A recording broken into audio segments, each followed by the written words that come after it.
Mesdames et messieurs, bonsoir. J'ai le privilège de vous présenter l'Arche de Noé ce soir et sa signification prophétique. J'aimerais faire ce soir créer un pont depuis l'Ancien Testament, première partie de la Bible, écrit avant l'ère chrétienne, jusqu'au Nouveau Testament, deuxième partie de la Bible, écrit après la venue de Jésus-Christ, donc au 1er siècle de l'ère chrétienne. Nous commençons par le jugement de Dieu sur l'humanité à l'époque prédiluvienne, avant le déluge. Et je cite Genèse 6, verset 5. Et l'Éternel vit que la méchanceté de l'homme était grande sur la terre, et que toute l'imagination des pensées de son cœur n'était que méchanceté en tout temps. Et maintenant, nous faisons un pont à l'époque du Nouveau Testament, à l'époque d'aujourd'hui. Romains 3, 23, dans le Nouveau Testament, déclare sur l'humanité, valable jusqu'à aujourd'hui. En effet, il n'y a pas de différence, car tous ont péché et sont privés de la gloire de Dieu. Donc ça, c'est le jugement de Dieu sur l'humanité.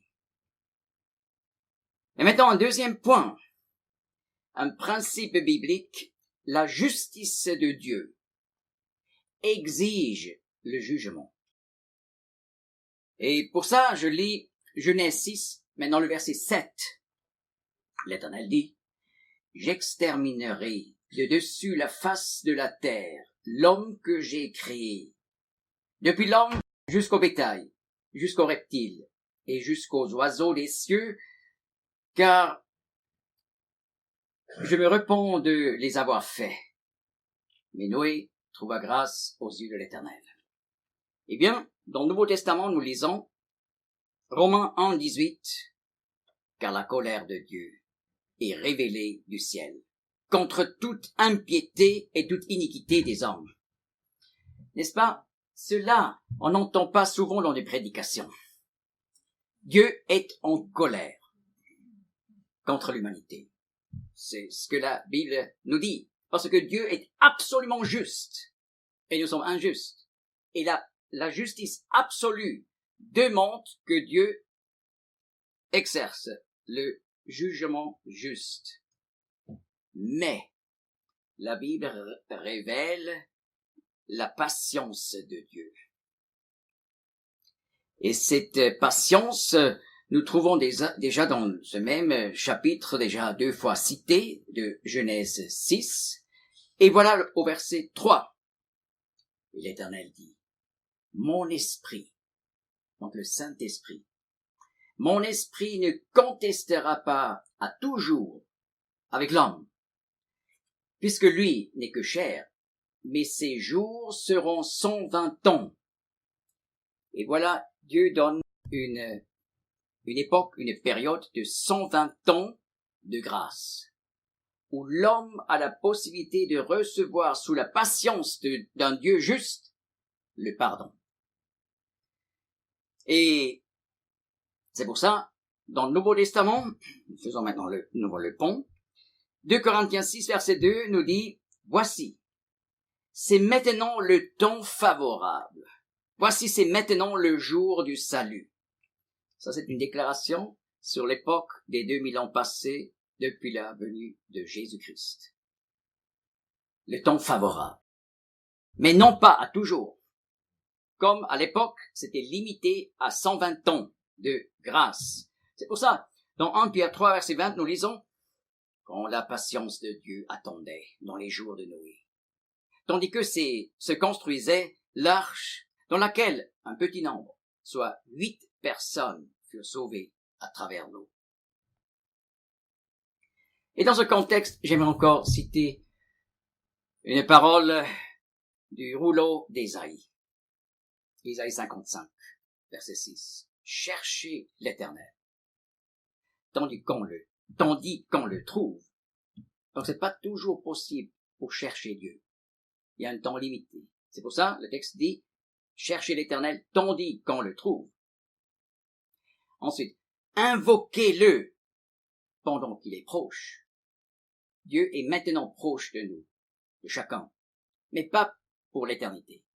Donc il faut l'invoquer pendant qu'il est proche.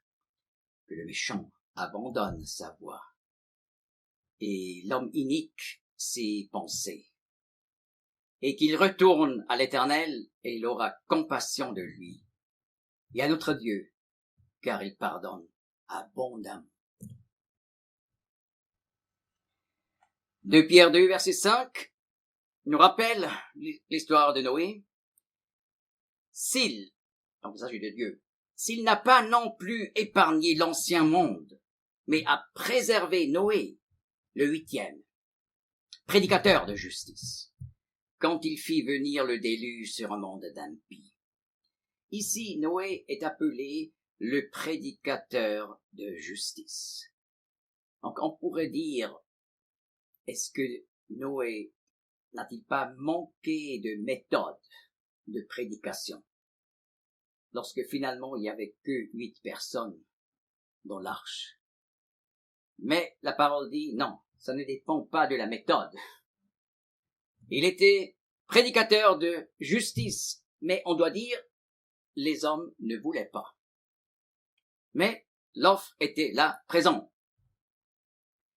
Vous voyez ici les 10 générations présentées dans la parole de Dieu, depuis Adam jusqu'à Noé. Et il faut encore faire la remarque qu'il y avait 10 générations, mais il y avait 8 patriarches. Donc il y avait 8 personnes qui étaient toujours la personne la plus âgée. N'est-ce pas? Jéret a vécu plus longtemps que Enoch et Methushélah plus longtemps que Lémec. Et ainsi Noé était le 8e patriarche, conducteur de Adam à Noé. C'est pour ça, en 2 Pierre 2, verset 5, il est appelé à préserver Noé, le 8e. Prédicateur de justice. Et voilà, ce qui concerne les 120 ans, il y a eu des gens qui ont compris le verset, que ce soit une déclaration qui indique que l'âge de l'homme ne pourra plus aller plus loin que 120 ans. Mais ce n'est pas la bonne explication, parce que on trouve dans la parole de Dieu, dans la Bible, encore des personnes plus âgées que ça. Et 120 ans veut dire sursis jusqu'au déluge. Et cela, on trouve déjà dans un des rouleaux de Qumran.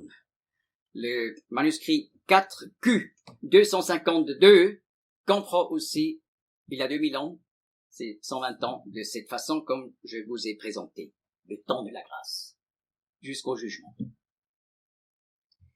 Voilà, on parle toujours encore de la patience de Dieu, et je cite pour cela Hébreux 11, verset 7, où le Nouveau Testament raconte en quelques mots l'histoire de Noé. Par la foi, Noé, divinement averti de ce qui ne se voyait pas encore, craignit et construisit une arche pour la sauvegarde de sa famille. Dans cette arche, il condamna le monde et devint héritier de la justice qui est selon la foi. Ainsi nous apprenons que Noé n'était pas simplement un homme meilleur que les autres. Lui était également, selon la Bible, un pécheur. Mais il a accepté la grâce de Dieu. Et nous lisons que c'était le même principe dans l'Ancien Testament comme dans le Nouveau Testament. Il a été héritier de la justice par la foi. Par la foi. Héritier de la justice veut dire qu'il était un pécheur, mais puisque Dieu l'a pardonné, qu'est-ce qui reste si on enlève tout, la culpabilité de ma vie? Voilà injuste. Si c'est possible d'enlever, et la Bible dit, c'est possible. Donc il devint héritier de la justice qui est selon la foi, sans les œuvres, seulement par la foi. Maintenant, nous allons considérer que l'arche était la seule issue, selon Dieu, à l'époque, pour être épargné du jugement de Dieu. Et nous lisons en Genèse 6, 14, comme Dieu s'adresse à Noé. Fais-toi une arche de bois de gopher. Tu feras l'arche avec des loges, et tu l'enduiras de bois en dedans et en dehors. Et c'est ainsi que tu la feras. La longueur de l'arche sera de 300 coudées, sa largeur de 50 coudées et sa hauteur de 30 coudées. Tu feras un jour à l'arche, et tu l'achèveras en lui donnant une coudée d'en haut. Vous voyez ici sur la maquette, ça c'est cette construction ici, sur le toit. Tu feras un jour à l'arche et tu l'achèveras en lui donnant une coudée d'en haut. Et tu placeras la porte de l'arche sur son côté. Tu y feras un étage inférieur, un second et un troisième. Eh bien, faisons le pont vers le Nouveau Testament. Là, nous trouvons cette même vérité fondamentale. Voilà une seule issue selon Dieu. Jean 3,16 résume la Bible en une phrase.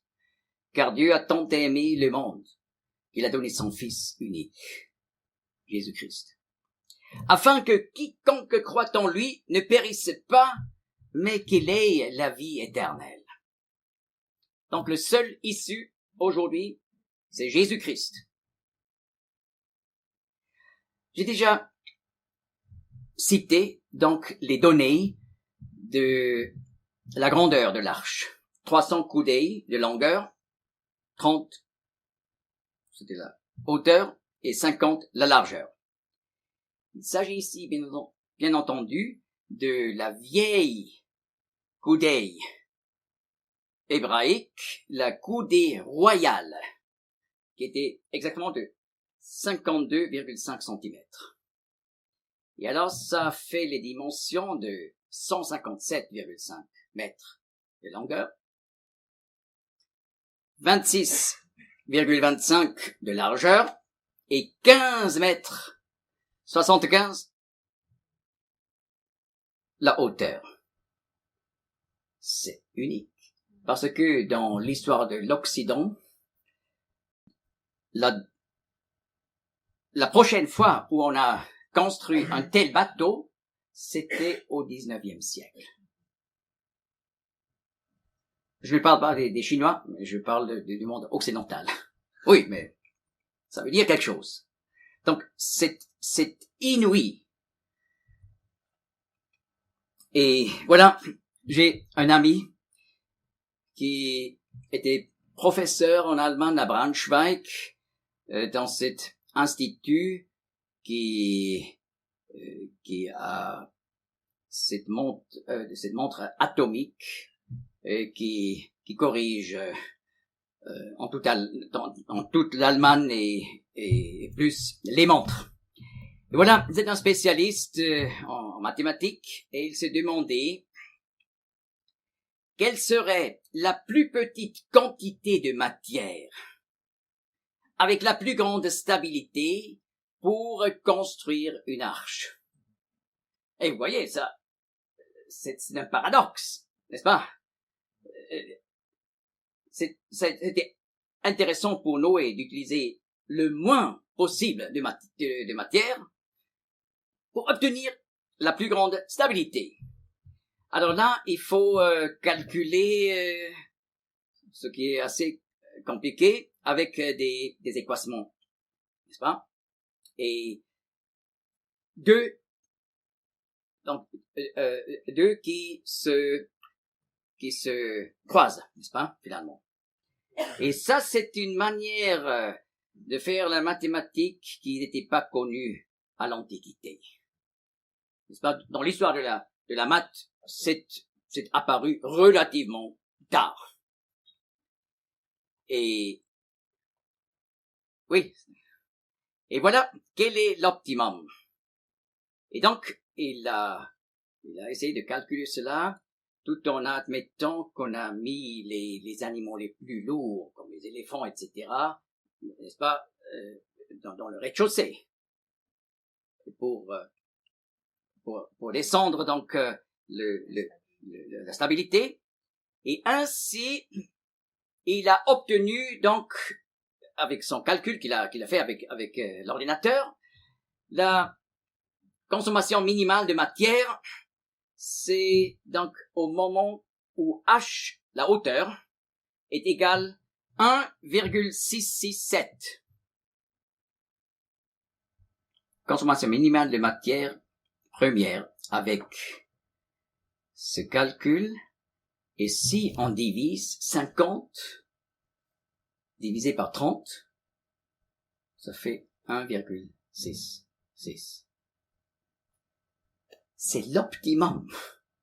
Alors, mais n'est-ce pas, si on admet comme agnostique ou athée, oui, c'était quelqu'un beaucoup plus tard que Moïse, qui a inventé cette histoire, il a écrit simplement une sorte de conte de fées. Et comment il a trouvé qu'il faut choisir 300 coudées? En plus, nous réalisons, si on compare longueur, largeur, ça fait 1 divisé par 6. N'est-ce pas? 350. Ce qui est, comme nous le savons aujourd'hui, idéal pour la stabilité sur l'océan. Les bateaux d'aujourd'hui, c'est approximativement dans ce cadre-là. Ça peut aussi être 1 divisé par 7,5, mais c'est là-bas autour. Étonnant, n'est-ce pas? Et maintenant, j'aimerais encore parler de la Bible opposée à Babel. Bible opposée, Bible Babel. Parce que c'était une grande guerre entre scientifiques au XIXe siècle. Et particulièrement en Allemagne. C'est pour ça qu'on a appelé cette querelle la querelle de Bibel-Babel. Der Bibel-Babel-Streit. Ça joue en allemand, pas tout à fait en français. Et pourquoi? Parce que au XIXe siècle, on a fait la découverte d'inscriptions cunéiformes de Mésopotamie, Irak actuel, avec le texte de l'épopée de Gilgamesh, qu'on trouve maintenant l'original au British Museum à Londres. Et qu'est-ce qui est écrit là-dessus? La même histoire, avec le déluge, simplement d'un point de vue des Babyloniens. Et donc avec beaucoup de points de référence, de parallèles. Mais c'est un texte qui parle de beaucoup de dieux, des dieux de Babylone, et non pas comme la Bible de l'Éternel. Alors on s'est dit, mais qui a copié qui? Et bien sûr, c'était l'époque où, en général, on était plus accepté dans le monde intellectuel si on était critique vis-à-vis de la Bible.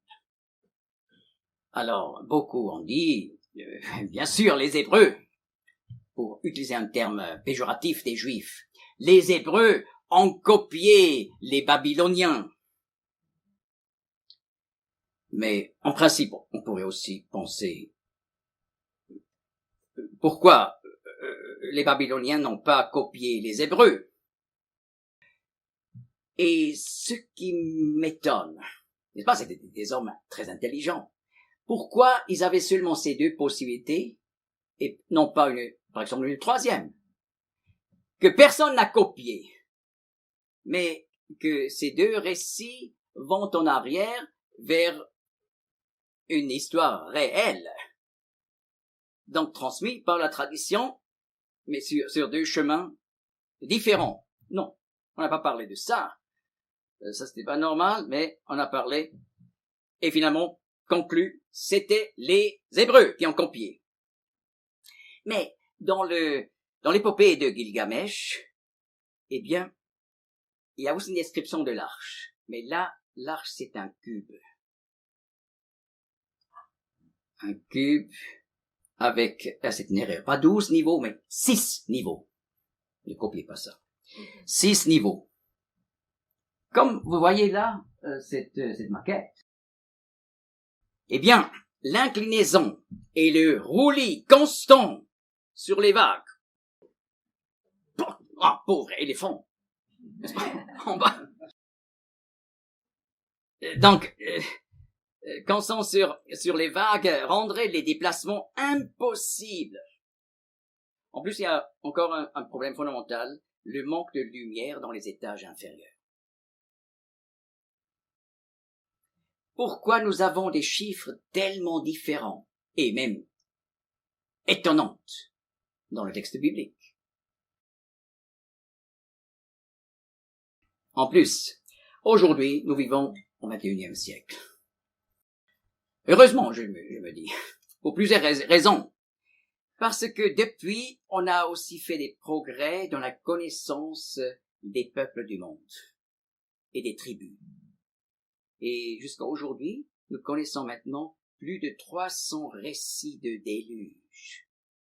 Des tribus en Amérique du Sud, au Mexique, en Amérique du Nord, donc chez les Amérindiens, chez les autochtones, en Afrique et aussi en Asie, en Australie, avec bien des parallèles, de détails. Comment est-ce qu'on explique ça? Alors, très souvent, par exemple, parmi les Amérindiens de la région actuellement des États-Unis et du Canada. Alors, là, personne ne poserait la question qui a copié qui.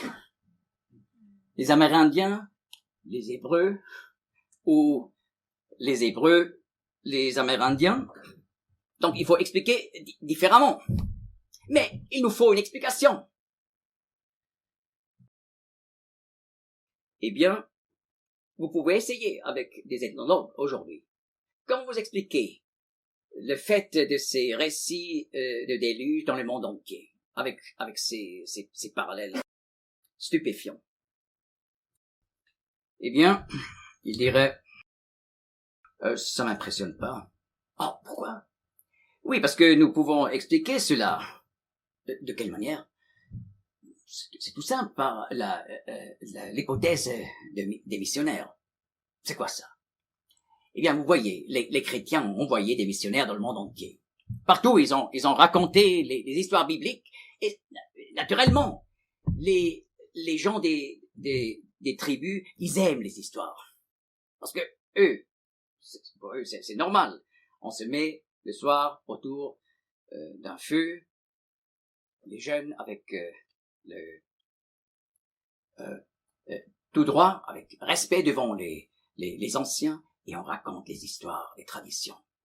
Alors, ces gens des tribus, ils aimaient les histoires des missionnaires, et ils ont pris ces histoires, ils ont transformé, ils en ont fait des mythes. Alors, c'est expliqué. Mais là, il faut pas arrêter. Il faut continuer. Mais est-ce qu'il y a encore d'autres histoires où on voit des parallèles mondialement? Et effectivement, on trouve des parallèles avec le récit de la création. Genèse 1 et 2. On trouve des parallèles avec la chute des premiers hommes. Genèse 3. On trouve, comme nous savons, des parallèles avec le déluge, Genèse 6 à 9. On trouve des parallèles avec la tour de Babel et la confusion des langues et, dans la suite, de la dispersion mondiale des tribus. Alors, ça serait Genèse 1 jusqu'à 11. Et selon la Bible, après, l'humanité n'était plus liée. Et il n'y avait plus... Donc, la relation, la globalisation, comme aujourd'hui, ça n'existait plus. Eh bien, on ne trouve pas parmi les tribus des parallèles mondiales avec les histoires qui suivent dans la Bible. Genèse 12, 13, 14. N'est-ce pas? Par exemple, les plaies sur l'Égypte. Mais ça serait aussi quelque chose pour faire une belle histoire, n'est-ce pas? Pas de parallèle. Ou l'exode d'Israël, d'Égypte, et le passage par la mer Rouge, ça serait aussi quelque chose, n'est-ce pas? Pas de parallèle. Ou Jonas, dans le ventre du poisson, du grand poisson. Et oui, mais pas de parallèle. Ou par exemple, la multiplication des pains pour 5000. Ça serait aussi quelque chose. Pas de parallèle. Donc, si l'hypothèse missionnaire serait vraie, eh bien, on devrait trouver des parallèles aussi pour les autres histoires de la Bible. Mais, ça n'existe pas. Donc, l'hypothèse des missionnaires fonctionne pas, mais il faut donner une explication pour ce fait des parallèles. Et le plus facile, c'est de dire, d'avouer, il y avait historiquement un déluge et l'origine de l'humanité, comme la Bible le présente, et la réalité. Nous avons déjà lu en Genèse 6, 14, cette instruction pour construire l'arche. Dieu dit, fais-toi une arche de bois de gopher. C'est quoi le bois de gopher? Tu feras l'arche avec des loges et tu l'enduiras de bois, en hébreu, gopher. Le terme bois en hébreu c'est gopher. Vous voyez, c'est très similaire à gopher. En dedans et en dehors. Eh bien, je vous donne une petite leçon d'hébreu. Gopher, c'est vraiment dans la Bible française, c'est un terme hébreu. Gopher, ce qui désigne un conifère résineux, n'est-ce pas, avec lequel on peut couvrir, parce que gaffar ou kafar veut dire enduire ou couvrir. Alors, bois, c'est gopher, et ça veut dire résine. Et le même mot signifie aussi propitiation. C'est quoi propitiation? C'est un mot français, n'est-ce pas? Mais si on demande n'importe qui dans la rue, qu'est-ce que ça veut dire propitiation? Jamais entendu, peut-être.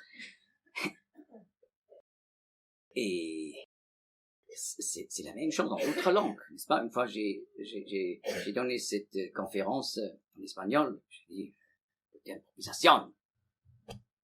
On comprend pas en espagnol. Mais c'est espagnol. Eh bien, gopher veut dire résine, donc quelque chose pour couvrir, et aussi propitiation. Et je dois expliquer la définition de propitiation dans la Bible. C'est ça. Le pécheur est couvert de la face à la colère de Dieu. Et la colère de Dieu tombe sur celui qui couvre et épargne celui qui a mérité la colère de Dieu. Et ça, c'est propitiation. Et vous voyez, ceux qui étaient dans l'arche de bois de gopher, et c'était couvert de gopher en dehors et en dedans, ils étaient couverts de la colère de Dieu, le déluge. Le déluge est tombé sur l'arche et a épargné les 8. Et aussi les animaux qui étaient dedans. Et ainsi, ils ont vécu la propitiation. Voilà un texte du livre de Job. Il raconte une histoire de la fin du 3e millénaire avant Jésus-Christ. Job 33, verset 23. Élihu, l'ami le plus jeune de Job, parle du Messie. Il dit, donc le Sauveur promis dans l'Ancien Testament, s'il y a pour lui, pour l'homme coupable devant Dieu, s'il y a pour lui un messager, donc quelqu'un qui est envoyé dans le monde, un interprète, quelqu'un qui viendrait pour expliquer qui est Dieu, comment est Dieu, un interprète, un entre mille, donc un unique, on peut dire, pour montrer à l'homme ce qui, pour lui, est la droiture. Lui fera grâce, elle dira. Donc le Messie dit à Dieu le Père, délivre-le, pour qu'il ne descende pas dans la fosse. J'ai trouvé une propitiation. J'ai trouvé ou accompli. Matzah, on peut aussi traduire de cette façon. Une propitiation, hébreu, kofer. Eh bien, le pont au Nouveau Testament, 1 Jean 2, verset 1er, Jésus-Christ, le juste, et lui est la propitiation pour nos péchés. Et non pas seulement pour les nôtres, mais aussi pour le monde entier. Donc cette œuvre est là accessible pour chacun. Il n'y a personne qui est exclu. Et maintenant, je lis dans le psaume 69. C'est un psaume, nous appelons ça un psaume messianique. Donc un psaume qui prophétiquement parle des souffrances du Messie à la croix. C'est par exemple psaume 22, mais justement aussi le psaume 69. Et là, on entend les paroles du Messie anticipées de 1000 ans avant la crucifixion, où il dit « Je suis enfoncé dans une boue profonde. Il n'y a pas où prendre pied. Je suis entré dans la profondeur des eaux et le courant me submerge. » Et voilà, le Messie utilise les paroles du déluge pour décrire ses souffrances à la croix où les péchés de nous étaient posés sur lui, la colère de Dieu l'a jugé et il a crié, comme le psaume 22 le dit, « Mon Dieu, pourquoi m'as-tu abandonné ?» Car Dieu a abandonné l'homme Christ Jésus pour qu'il soit toujours avec nous. Et voilà, il utilise ces termes. Donc, il est l'arche qui passe par le jugement de Dieu. Je suis enfoncé dans une boue profonde et il n'y a pas où prendre pied. Je suis entré dans la profondeur des eaux et le courant me submerge. Un autre aspect, l'unique porte. N'est-ce pas? Nous connaissons Genèse 6, 16. Et tu placeras la porte de l'arche sur son côté. Eh bien, dans le Nouveau Testament, Jésus-Christ dit en Jean 10, verset 9, « Moi, je suis la porte. Si quelqu'un entre par moi, il sera sauvé. » Donc, il y avait une seule porte.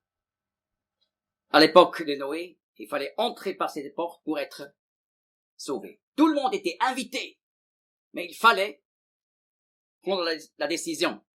Et aujourd'hui, la même chose. Jésus-Christ est la porte, et par lui, il faut entrer pour être sauvé.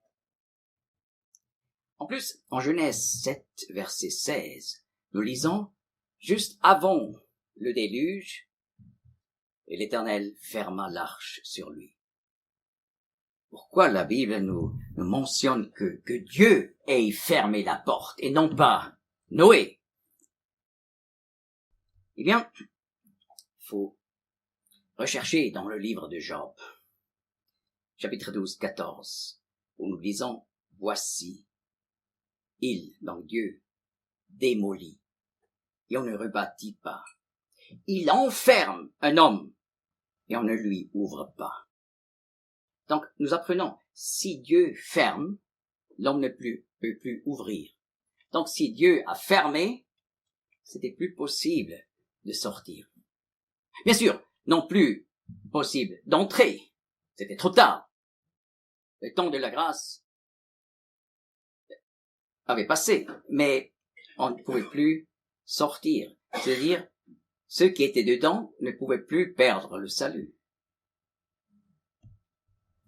Donc, le pont au Nouveau Testament. Romains 8, verset 1. Il n'y a donc maintenant, dit Paul, aucune condamnation pour ceux qui sont dans le Christ Jésus. C'est pas un terme difficile et qu'on retrouve à plusieurs reprises dans le Nouveau Testament, être dans le Christ Jésus. Mais qu'est-ce que ça veut dire? C'est tout facile. L'Ancien Testament est le livre qui illustre le Nouveau Testament. Donc, entrer à l'arche, la porte est fermée, et là, on était dans l'arche. Et ceux qui sont entrés dans la porte, donc comme une image de Jésus-Christ, ils sont dans le Christ Jésus. Et pour ceux qui sont dans le Christ Jésus, il n'y a donc maintenant aucune condamnation pour ceux qui sont dans le Christ Jésus. Une sécurité du salut. Et à la fin du même chapitre, Romains 8, 38. D'ailleurs, ces versets étaient lus encore dans la famille de Corrie ten Boom, que plusieurs connaissent, n'est-ce pas, cette femme hollandaise. La famille avait caché des Juifs pendant le temps des nazis, et ça allait bien un certain temps jusqu'à ce que les nazis ont trouvé les lieux cachés dans la maison. Et voilà, Corrie et sa sœur sont allés au camp de concentration. Mais juste avant que la police soit venue, ils ont lu à table la parole, Romains 8, 38. Car je suis assuré que ni mort, ni vie, ni ange, ni pouvoir, ni chose présente, ni chose à venir, ni puissance, ni hauteur, ni profondeur, ni aucune autre créature ne pourra nous séparer de l'amour de Dieu, qui est dans le Christ Jésus, notre Seigneur. La sœur est décédée au camp, et Corrie a finalement survécu. Mais les deux avaient cette sécurité dans le Christ Jésus. Alors, vous voyez, l'unique porte, et, n'est-ce pas, je vous présente là des images de la construction de l'arche à grandeur originale qu'on a fait dans les années passées aux États-Unis, près de l'aéroport d'Ohio. Donc, si vous voulez aller visiter, prenez l'avion jusqu'à Ohio, et puis là, quelques dizaines de kilomètres en voiture. C'est simple à trouver. Et voilà, une journée, il faut pour voir ça. Et puis, le lendemain, vous allez encore visiter le musée de la création à quelques kilomètres, qui est aussi absolument unique. Donc, il faut combiner cela. C'est l'œuvre de Answers in Genesis. Ils ont aussi un site internet. Et voilà, une fois en Suisse, j'ai donné cette conférence, j'ai dit ça. Non, ça c'était en Allemagne du Sud. Et voilà, quelques temps plus tard, une grand-mère est venue vers moi dans notre conférence. Elle a dit, voyez, j'ai fait ce que vous avez proposé. J'ai reçu, il a 75 ans, j'ai reçu un trop grand cadeau d'argent. Je me suis demandé, mais qu'est-ce que je vais faire? Donc, elle a invité ses petits-enfants. En tout, ils étaient une quinzaine. Ils sont allés à Ohio. Ils ont trouvé un bon hôtel bon marché. Et ils ont visité. Et elle m'a dit, ils étaient vraiment émerveillés. Donc, ça, c'était en parenthèse. L'unique porte maintenant de l'intérieur. Vous voyez, être dedans, c'était ça qui était essentiel. Là, vous voyez mon épouse et moi, mais devant la porte.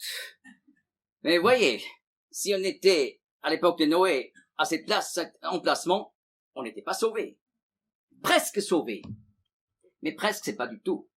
Vous voyez? Oui, ça j'ai appris par mes enfants. Maintenant, ils sont tous adultes. Tous les 6 ont atteint l'âge adulte. Mais, autrefois, vous voyez, ça fait parfois des bêtises, ces enfants. Et comme père, quand on a un certain tempérament, on doit faire attention de ne pas devenir trop à haute voix. Alors, je dis, mais maintenant, presque, quelque chose serait arrivé. Et puis, oui, papa, presque, c'est pas du tout. Vous voyez, comme on apprend par les enfants, hein, presque, c'est pas du tout. Alors, ça, c'est devenu une chose importante pour moi. Presque sauvé, c'est pas du tout sauvé. Il y a des gens qui vraiment atteignent un endroit tout près, mais la dernière décision, ils ne font pas. Il faut entrer. Ah, voilà. Il faut prendre cette décision personnelle. Je l'ai fait pour moi. Ma femme l'a fait pour soi-même. On ne peut pas, comme homme, le faire pour son épouse. Et l'épouse ne peut pas prendre la décision pour l'époux. Chacun doit le faire soi-même. Non plus les parents pour les enfants ou les enfants pour les parents. C'est une décision personnelle. Une libre décision. Mais il faut dire, le moment va venir où c'est trop tard. Comme c'était à l'époque. N'est-ce pas? Ils se sont dit, assurément, c'est pas écrit dans la Bible. Assurément, ils se sont dit, si Noé a vraiment raison, et l'eau arrive, mais maintenant on voit seulement une arche sans eau, hein. Mais si l'eau un jour arrivera, eh bien, on va échapper sur les montagnes les plus hautes. Vous voyez? Le déluge était complet, impossible. Il y avait seulement un seul issue. Eh bien, si on pense au sujet de la porte, plus tard dans la Bible, voyez Israël en Égypte. Et là, la dernière plaie, c'était l'ange de la destruction qui passait par l'Égypte pour détruire les premiers-nés. Mais il fallait, selon le commandement de l'Éternel, mettre le sang d'un agneau vers la porte. Et celui qui était derrière la porte était ainsi sauvé. Parce que l'Éternel a dit en Exode 12, « Quand je verrai le sang, je passerai de dessus de vous. » Et imaginez-vous une personne dans une maison, un premier-né, papa. Oui, j'ai tellement peur. Et pourquoi? Oui, mais peut-être l'ange de la destruction, il va quand même entrer par la porte. Non, mais Dieu a promis, il va passer dessus. Nous avons mis le sang de l'agneau. Oui, j'ai quand même peur. Une autre maison. Un premier-né dit, Père, je suis tellement content que nous avons suivi l'instruction de Moïse, reçue par l'Éternel. Maintenant, je me sens en sécurité. Qui des deux était plus en sécurité? Les deux, de la même façon. Mais un a joui de la sécurité et l'autre pas. Et c'est la même chose parmi les chrétiens. Et voyez plus tard, le peuple d'Israël a dû construire ce temple transportable, le tabernacle, où Dieu voulait habiter au milieu de son peuple. Là, au lieu très saint. Mais c'était entouré par, voyez, cette séparation en blanc. Dieu est saint. Et l'homme est indigne. Mais il y a une porte, un tapis large de plus de 10 mètres. Et pour avoir donc une rencontre avec l'Éternel, il fallait entrer par cette porte unique. Vous voyez, nous, cette pensée. Je suis la porte. Celui qui entre par moi sera sauvé. Ou, si on va jusqu'au Nouveau Testament, la parabole des 10 vierges, 5 n'étaient pas prêts lorsque l'époux est venu pour les noces. Et finalement, ils étaient devant la porte fermée. Trop tard. Trop tard. La même pensée. La porte fermée. Et lorsque le Seigneur Jésus, dans le discours sur le mont sur la montagne, Matthieu 7, 13, il parle de la porte large qui mène à la perdition et de la porte étroite où il faut entrer pour être sauvé. Vous voyez, c'est un sujet qui traverse toute la Bible. Maintenant, j'aimerais encore parler des animaux, parce que Noé a dû prendre avec lui de toute espèce. Et le texte dit pur et impur. Donc les animaux cachers et non cachers. Pourquoi cette distinction? Alors, dans le Nouveau Testament, en Actes 10 et 11, l'image des animaux non cachers est utilisée pour les païens. Les païens, c'est non pas un terme péjoratif dans la Bible. Le païen est celui qui n'appartient pas au peuple d'Israël. Et les animaux non cachers sont assimilés aux non-juifs, les animaux cachers aux juifs. Mais dans l'arche, il y avait des animaux cachers et non cachers, et de chaque espèce. Et il est remarquable, dans l'Apocalypse, chapitre 5, nous apprenons, aussi au chapitre 7, que Dieu sauve des êtres humains de toute tribu, langue, peuple et nation. La Bible ne dit pas que tout le monde sera sauvé. N'est-ce pas? Souvent, lors des enterrements, on entend ça. Mais c'est un endroit où on produit le plus de mensonges, il me semble. La Bible dit que le salut est offert à chacun. Dieu n'exclut personne. Mais il faut prendre une décision personnelle pour être sauvé. Donc la Bible ne dit pas que tout le monde un jour sera sauvé, mais la Bible nous prédit le fait que de chaque tribu, de toute tribu, langue, on compte d'ailleurs aujourd'hui plus de 7000 langues, sans compter les dialectes. Parfois des populations de quelques centaines de personnes. Ils ont leur propre langue, non pas dialecte, langue. Chaque tribu, langue, peuple et nation. Voilà les 3 étages avec des loges. Oui, je ressens plusieurs vont maintenant dormir. Et je vais interrompre par un morceau musical.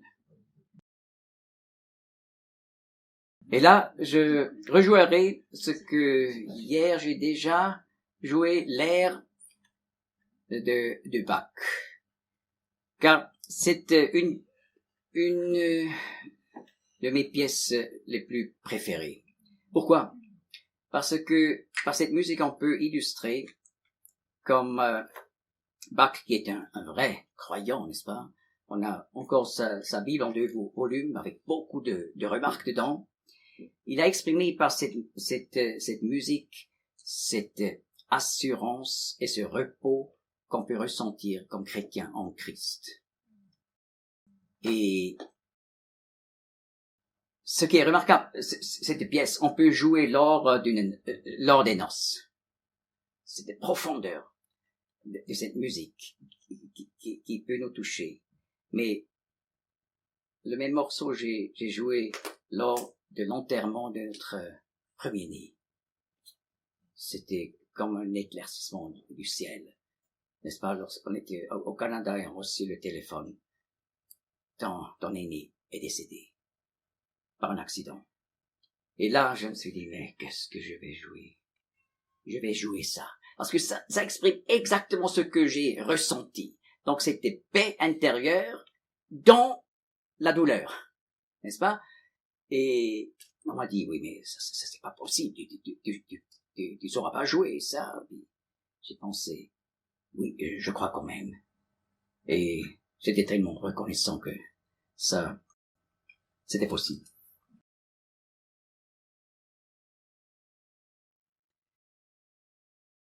Voilà, rétabli.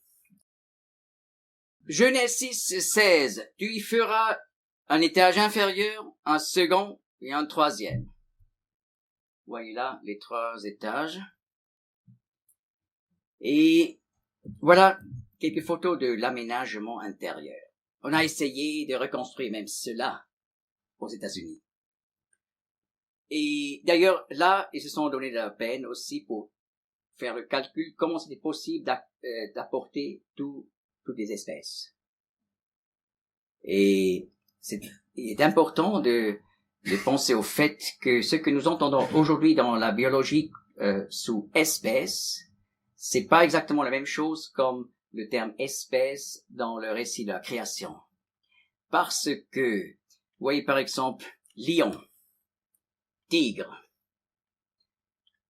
on peut les mettre ensemble pour recevoir des enfants. Des petits. Et donc, ça montre que ce sont pas vraiment des espèces différentes. Et cela est le cas pour beaucoup d'autres animaux. Donc, il y a eu une séparation d'espèces qui s'est fait au cours de l'histoire des animaux. Et comme on a, bien entendu, artificiellement obtenu 300 différentes races de chiens dans les quelques centaines d'années du passé. Parce que il y a un programme dans les gènes qui est plus vaste et par la séparation dans la nature, voilà, de nouvelles espèces, mais qui forment, selon la Bible, une espèce peut se produire. Et là, ils ont fait le calcul là-dessus et ils ont vu, et présentent cela dans le détail, c'était possible d'apporter toutes les espèces à l'arche. Il y avait assez de la place. Et voilà, Genèse 6, verset 14, a prescrit, « Fais-toi une arche de bois de gopher. Tu feras l'arche avec des loges. Et tu l'enduiras de poids en dedans et en dehors. » Mais là, pour loge, c'est pas le mot hébreu, cheder, pour une chambre, n'est-ce pas? Mais c'est kinim. Et kinim veut dire nid. Par exemple, un nid d'oiseau. Pour insister sur le fait qu'il faut des loges où les animaux se sentent à la maison, se sentent chez soi. Eh bien, Dieu voudrait, pour être en Christ, qu'on retourne vraiment à la maison. Vous voyez, toujours deux, mais c'était pas tous très jolis, j'avoue. Et j'ai déjà tenu cette conférence où il y avait des jeunes filles là devant, et j'ai dit, vous voyez, l'extérieur, c'est pas ça la première chose. Mais ce qui est important pour être sauvé, il faut être dans l'arche. Et voilà. Ceux-là, avec tous les autres, des petits, ça c'est aussi encourageant pour moi, n'est-ce pas? Des petits et des grands étaient dedans, et qui ont vécu le psaume 46. Dieu est notre refuge et notre force, un secours dans les détresses, toujours facile à trouver. C'est merveilleux, le psaume, n'est-ce pas? Ma mère, lorsque j'étais pas encore adulte, elle m'a plusieurs fois dit, tu devrais prier que le Seigneur, que tu grandisses plus. Et j'ai pas vu l'utilité, je n'ai pas fait, et vous voyez le résultat. Alors, la question se pose, selon la Bible, des dinosaures sont décrits dans le livre de Job, qui parle d'une histoire après le déluge. Donc, comment les dinosaures ont-ils, selon la Bible, survécu? Mais comment ils ont eu de la place dans l'arche? Aucun problème. Vous voyez ici un œuf de dinosaure pétrifié. Donc même les tout grands le diplodocus et autres, n'est-ce pas? Une vingtaine de mètres de long, une douzaine de mètres d'auteur. C'est des reptiles. Et des reptiles font des œufs. Et les œufs sont relativement petits. Ça j'ai photographié, comme ça. Alors, Noé a pu prendre des petits. Et c'était aussi beaucoup mieux, parce que lorsqu'ils sont petits, ils peuvent vivre encore plus longtemps et avoir plus de descendants. Alors, vous voyez, je dois pas tout commenter, mais ils ont vraiment essayé de trouver des solutions qu'on aurait pu réaliser à l'époque, même dans tous les détails. Comment apporter l'eau, comment emmener des amphibies.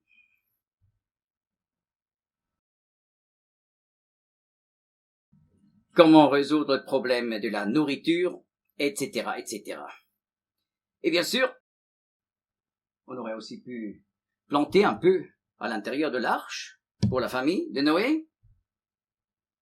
Et voilà, là, les salons des 3 couples. Et c'est magnifique, n'est-ce pas? Bien sûr, c'est pas écrit dans la Bible. Et on insiste sur le fait, on a utilisé, bien sûr, de la fantaisie. Mais pourquoi on a fait de si beaux chambres pour les 3 couples, les 4 couples, pardon. Et voilà, oui, Noé et sa femme et les 3 enfants, les 3 fils avec leurs femmes, parce que c'était un travail inouï. Ah oui, ici vous voyez Madame Cam, place de Noé, voilà, on a aussi pu faire des travaux à main. On a pensé à tout. Voilà, Madame Cam, qui nourrit les animaux. C'était une mission énorme, n'est-ce pas? Et lorsque on a une mission, une tâche dans la vie qui demande beaucoup de force, il faut un lieu où on peut se retirer pour renouveler les forces. Autrement, on est brûlé à la fin. Eh bien, on a pensé même à des choses comme ça. Bien sûr, il fallait aussi réparer le bois. Le métal, selon la Bible, on travaillait déjà le fer et le cuivre avant le déluge. Et nous connaissons Genèse 6:16, tu feras un jour à l'arche. Eh bien, en hébreu, c'est pas le mot normal pour fenêtre, chalon, mais c'est zohar. Et zohar veut dire littéralement lumière de midi. Et tu feras un zohar à l'arche et tu l'achèveras en lui donnant une coudée d'en haut. Alors ici, on a montré comment on peut réaliser ça pour apporter de la lumière aux 3 étages. Depuis en haut. Et ça fonctionne, vous voyez. Ici, vous pouvez tester vous-même. La lumière dans l'arche. Ça nous rappelle les maisons des Israélites en Égypte, avant l'Exode. Mais pour tous les fils d'Israël, il y eut de la lumière dans leur habitation. Il faut la lumière dans les familles. Et la parole de Dieu, qui donne de la direction dans une société qui ne sait plus ce qui est juste et injuste. Voilà quelques impressions, je ne dois pas tout commenter. Les images parlent pour soi-même. Et je veux finir par l'atterrissage. Si on peut utiliser ce terme dans ce contexte. Oui, parce que Genèse 7, verset 20 nous dit que finalement, l'arche de Noé s'est arrêtée sur le mont Ararat, qui se trouve à 5137 mètres au-dessus de la mer. Vous voyez, cette photo, j'ai fait une fois sur un de mes voyages à travers la Turquie pour aller en Malaisie. Mais souvent, j'ai fait ça la nuit.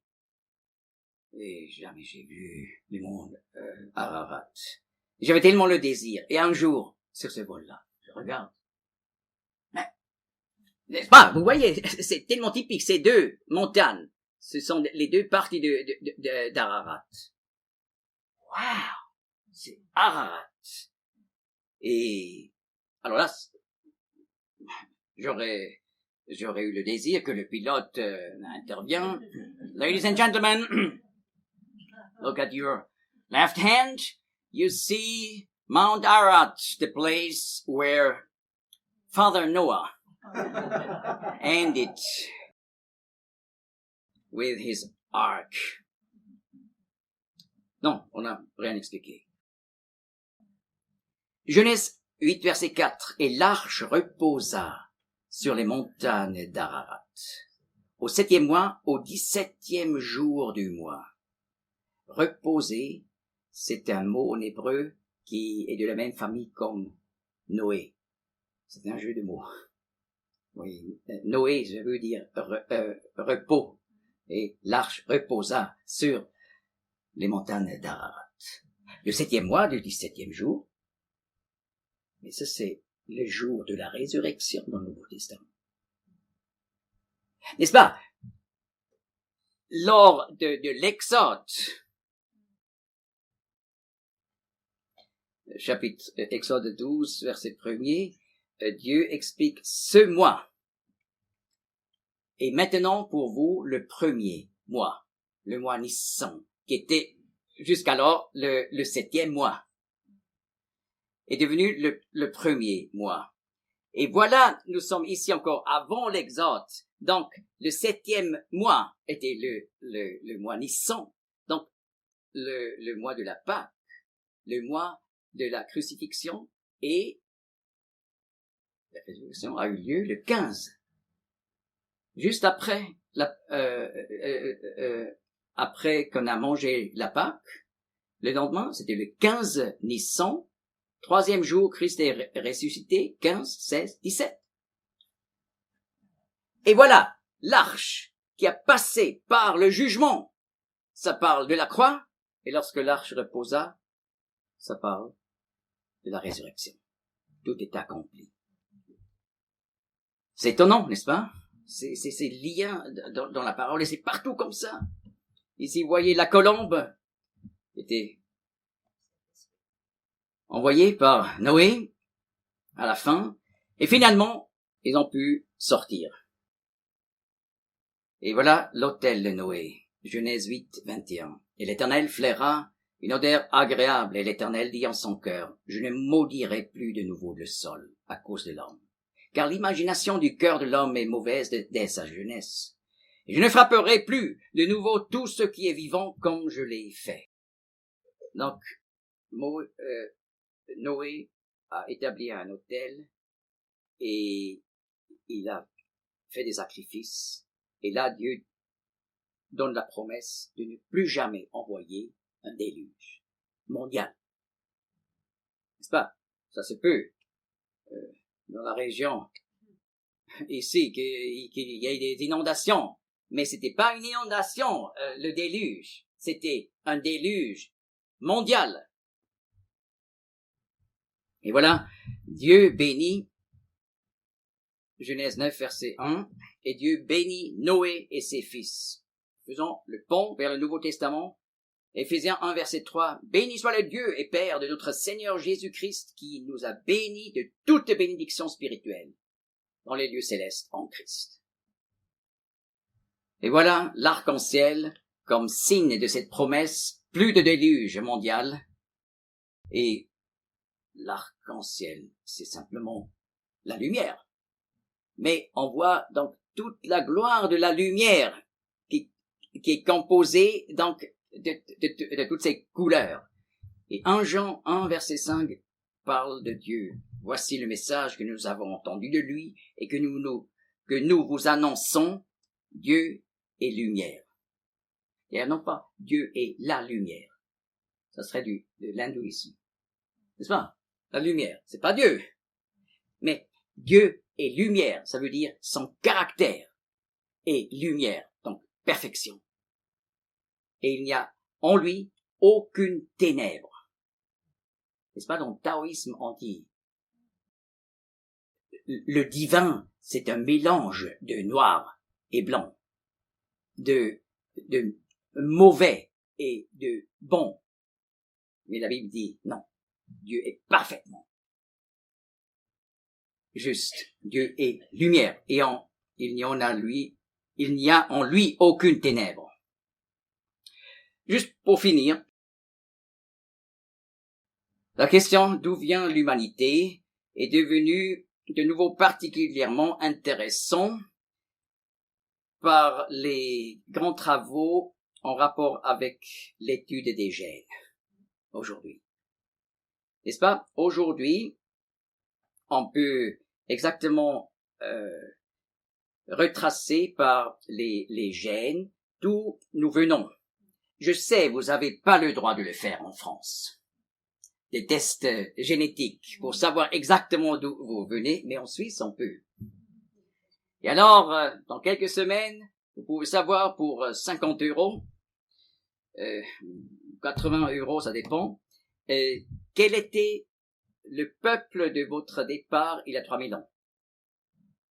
Et vous pouvez tester la ligne de la mère, la ligne du père, et peut-être vous vous rappelez, il y a bien des années,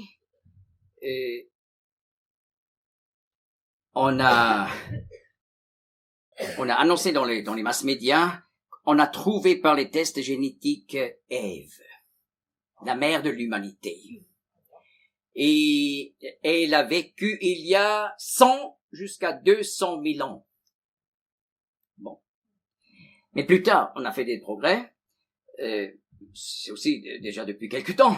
En 1997, voilà cette étude A High Observed Substitution Rate in the Human Mitochondrial DNA Control Region.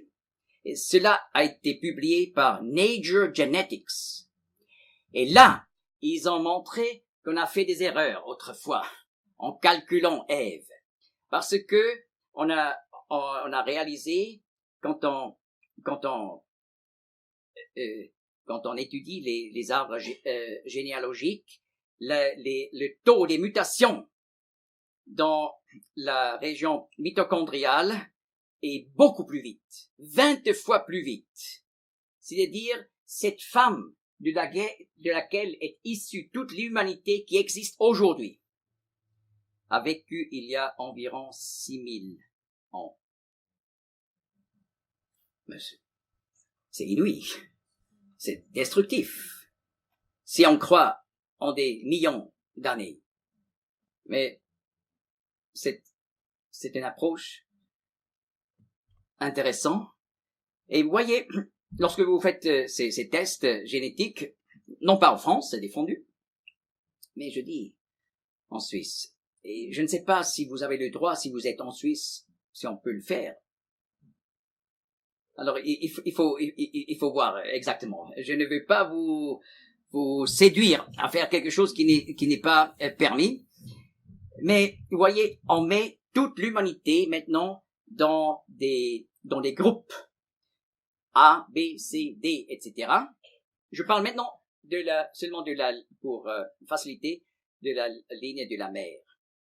Et vous voyez, en Europe, on a souvent, au Proche-Orient, on a souvent H, T, U, V, W, etc.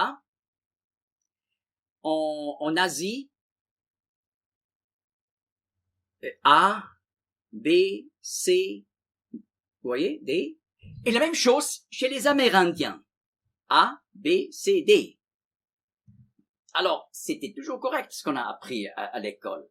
Que depuis l'Asie, on est parti à travers la route de Bering, n'est-ce pas, jusqu'en Amérique, et on peut même montrer que d'abord ils étaient au nord de l'Amérique et seulement plus tard en Amérique du Sud, parce que la diversité des gènes chez les Amérindiens au sud est beaucoup plus restreinte qu'en nord. Et ça veut dire qu'ils étaient toujours séparer. Le plus qu'on se sépare, le plus ça réduit la richesse dans les gènes. Tiens. Et finalement, tous ces groupes du monde, on peut réduire à 3 groupes, appelés N, M et L. Vous voyez, L, c'est très typique pour l'Afrique noire. Eh bien, on peut tout d'abord réduire l'humanité à 3 mères. L, M, N. Madame Japhet, Madame Shem et Madame Cam. C'est étonnant, n'est-ce pas? Et, vous voyez, on peut déduire dans tous ces groupes depuis le Proche-Orient. L est allé en Afrique, N et M a peuplé l'Europe, l'Asie et finalement l'Amérique. Et aussi, une autre branche est directement allée en Australie. C'est intéressant, n'est-ce pas? Ça colle. Mais le plus important, c'est de voir la signification prophétique de l'arche de Noé. C'est de l'histoire, mais pour nous apprendre, il y a un seul chemin pour être sauvé. Et il faut prendre cette décision personnelle, entrer par la porte, qui est Jésus-Christ, confesser les péchés personnels, dans la prière personnelle à Dieu, sincèrement, bien sûr, et recevoir le pardon. Et ainsi, on peut vivre ce que c'est, ce mot compliqué, propitiation. Le coupable est couvert par le juste. Et la colère tombe sur le juste pour épargner l'injuste, mais pour lui attribuer la paix avec Dieu. Merci.